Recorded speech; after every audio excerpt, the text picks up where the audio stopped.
नमस्कार, उड़ान आईएएस अकादमी के ई लर्निंग प्लेटफॉर्म पर आप सभी का स्वागत है।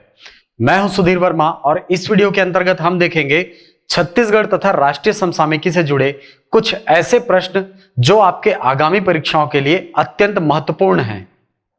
चलिए, तो आज की वीडियो में हमारा पहला प्रश्न है, एक जिला एक उत्पाद कार्यक्रम के अंतर्गत असंगत युग्म कौन सा है?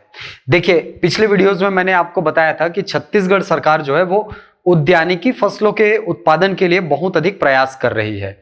इसके लिए अनेक ऐसी योजनाएं चलाई जा रही हैं जो किसानों को प्रोत्साहित करते हैं कि वो उद्यानिकी फसलों की रुख करें। ठीक है, उद्यानिकी फसलों की ओर क्या करें? रुख करें। इनके उत्पादन को प्रोत्साहित करने के लिए राज्य सरकार निरंतर प्रयासरत है। ठीक, इसी के अंतर्गत एक कार्यक्रम प्रारंभ किया गया है जिसका नाम क्या है? एक जिला एक उत्पाद कार्यक्रम। ठीक, तो आइए जानने का प्रयास करते हैं कि कौन से जिले को कौन सा फसल जो है ये आवंटित किया गया है।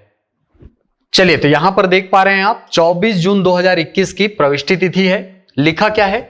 उद्यानिकी फसलों के प्रोत्साहन के लिए एक जिला एक उत्पाद कार्यक्रम। ठीक, जैसा कि मैंने आपको बताया, रायपुर और बेमेतरा में पपीता, बालोद में अदरक और सरगुजा में लीची की खेती को मिलेगा प्रोत्साहन। ठीक है, यहां पर उन परिस्थितियों का आकलन किया जाता है जिसमें जो संबंधित फसल है उसको अच्छे से उत्पादित किया जा सके। उसी के अंतर्गत रायपुर और बेमेतरा जिला जो है इसका चयन पपीता फसल के लिए, बालोद का अदरक के लिए और सरगुजा में लीची की खेती के लिए इसको चयनित किया गया है। ठीक, इसको जब आप आगे पढ़ेंगे तो इसमें मिलेगा कि मुख्यमंत्री श्री भूपेश बघेल की मंशा के अनुरूप राज्य में उद्यानिकी फसलों के प्रोत्साहन के लिए उद्यानिकी विभाग द्वारा एक जिला एक उत्पाद कार्यक्रम शुरू किया जा रहा है। इस कार्यक्रम के तहत राज्य के 14 जिलों में 9 प्रकार की उद्यानिकी फसलों की खेती को बढ़ावा दिया जाएगा। चिन्हित फसलों की खेती करने वाले किसानों को उद्यानिकी विभाग द्वारा आवश्यक मार्गदर्शन एवं मदद दी जाएगी। तो याद रखिएगा, कुल 14 ऐसे जिले हैं जहां पर ये जो कार्यक्रम है इसे संचालित किया जाएगा और इसके अंतर्गत 9 उद्यानिकी फसलों को शामिल किया गया है। ठीक, अगले पैराग्राफ में पढ़ेंगे तो आपके प्रश्न का उत्तर मिलेगा।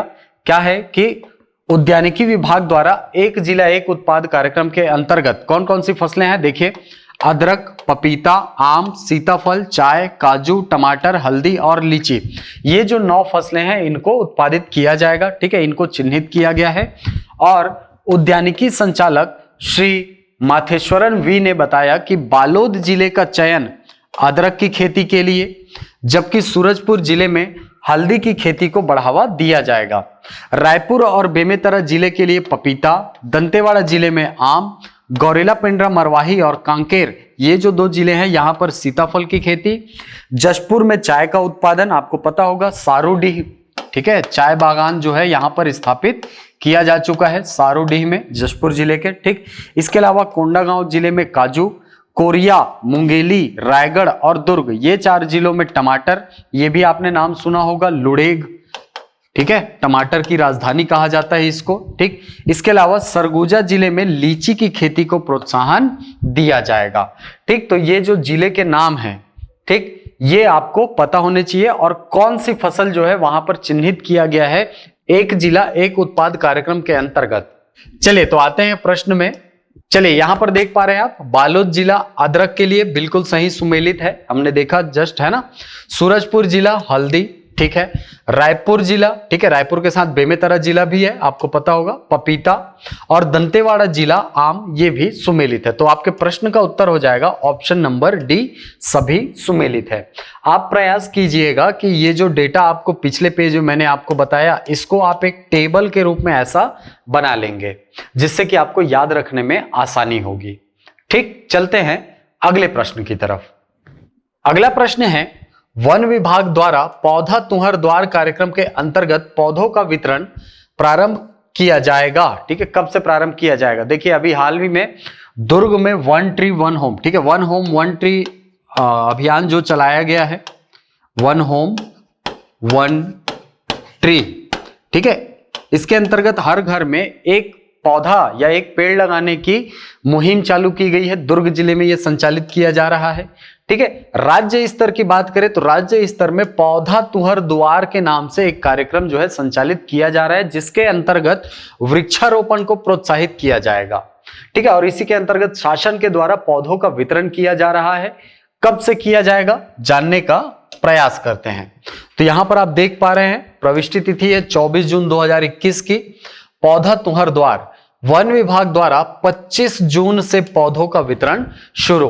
ठीक है, देखिए बरसात का मौसम आ गया तो इस समय में पौधे जो हैं वो बहुत जल्दी उग जाते हैं, लग जाते हैं। ठीक, तो इसी बात को ध्यान में रखते हुए 25 जून से पौधों का वितरण प्रारंभ किया गया है। ठीक है, इस पेज में आएंगे तो इसमें लास्ट में आप एक इंपॉर्टेंट फैक्ट दिया है आपके लिए कि गौरतलब है कि राज्य में वन विभाग द्वारा चालू वर्ष के दौरान विभिन्न योजनाओं के तहत 2,27,00,000 पौधों के वितरण का लक्ष्य रखा गया। यानी कि अलग अलग योजनाओं के माध्यम से 2,27,00,000 पौधे जो है वो बांटे जाएंगे लोगों में, ताकि वनारोपण जो है इसको बढ़ाया जा सके। ठीक, तो फिलहाल आपके प्रश्न का उत्तर क्या है, कब से वितरण प्रारंभ किया जाएगा पौधों का? 25 जून से।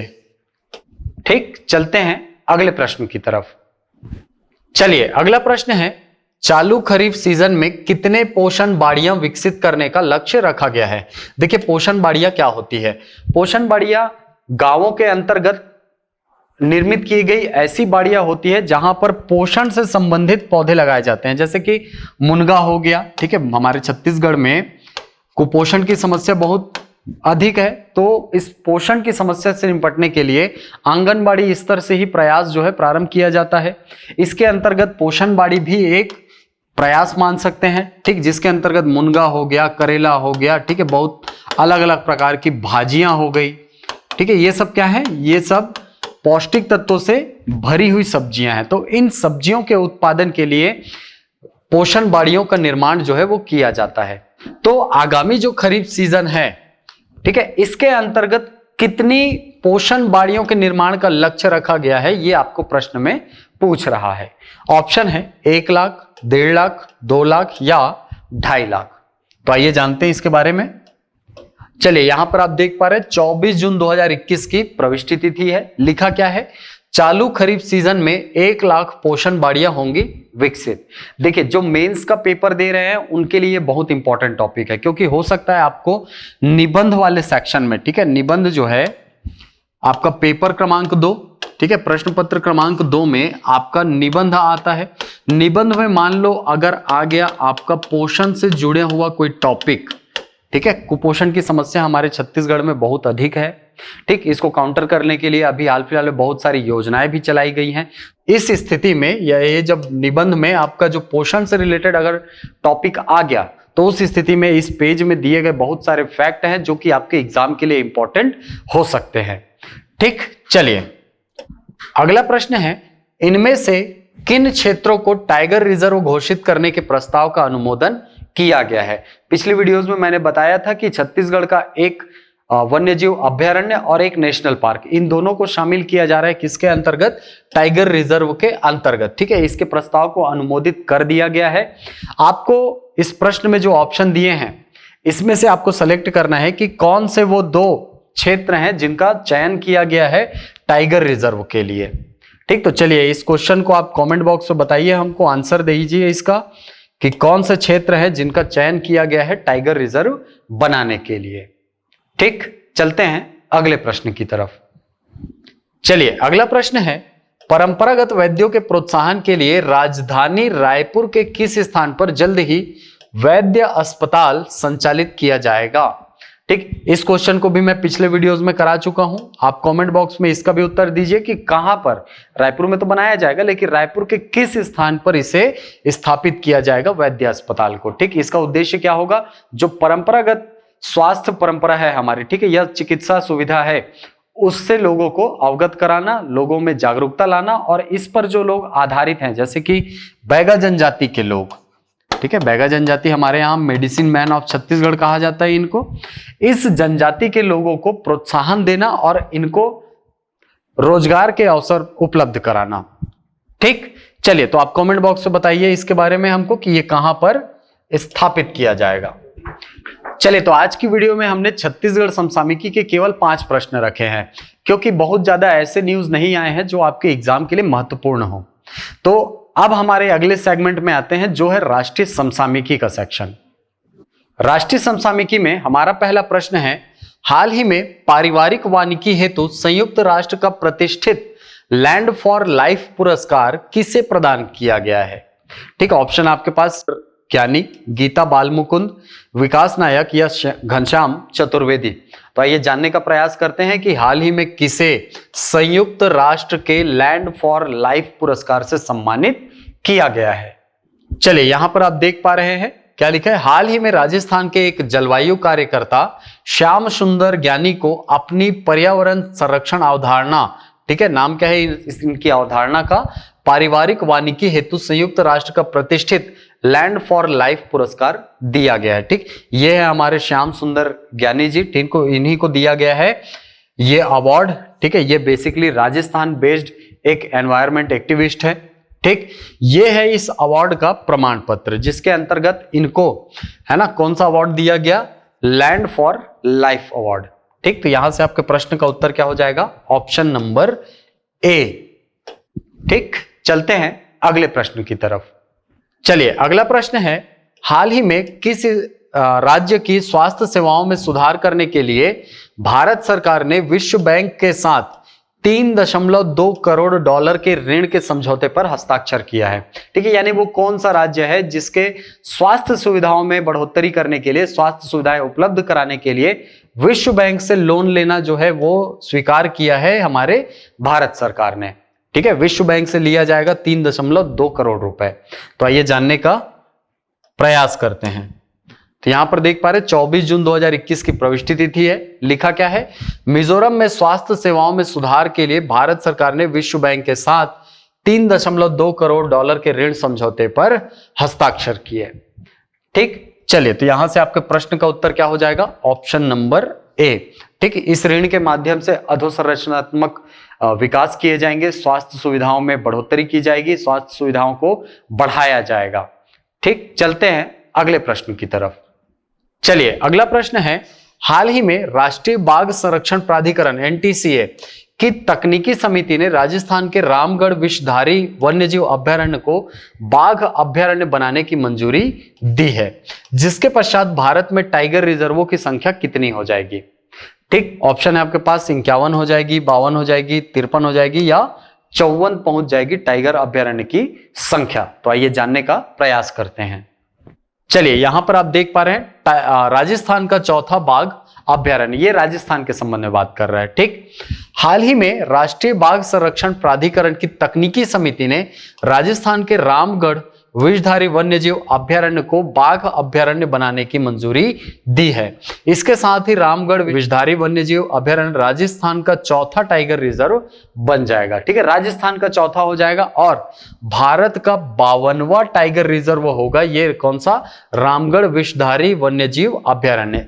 अगर इसको केंद्र सरकार से सहमति मिल जाती है तो ये भारत का 52वां टाइगर रिजर्व बन जाएगा।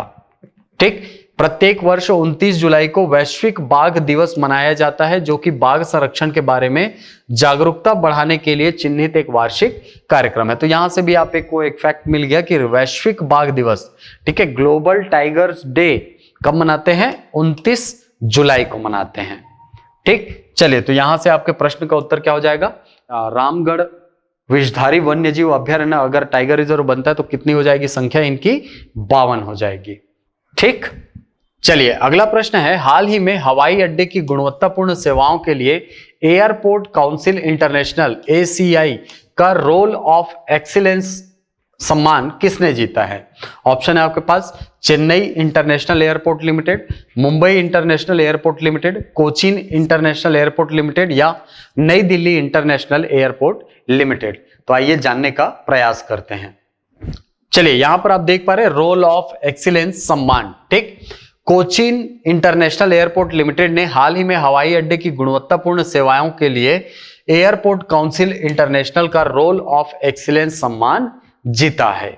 ठीक, एयरपोर्ट काउंसिल इंटरनेशनल एयरपोर्ट संचालकों की एक वैश्विक संस्था है जिसने उन हवाई अड्डों के लिए रोल ऑफ एक्सीलेंस सम्मान की स्थापना की है जिन्होंने यात्रियों की राय में गुणवत्तापूर्ण एवं उत्कृष्ट सेवाएं प्रदान किए, यानी यात्रियों से यहां पर फीडबैक लिया जाता है और उसके आधार पर यह सम्मान दिया जाता है। तो आपको प्रश्न में पूछ रहा है कि किसको दिया गया, किस एयरपोर्ट को दिया इस साल, तो याद रखिएगा कोचीन इंटरनेशनल एयरपोर्ट को इस साल रोल ऑफ एक्सीलेंस अवार्ड से नवाजा गया है।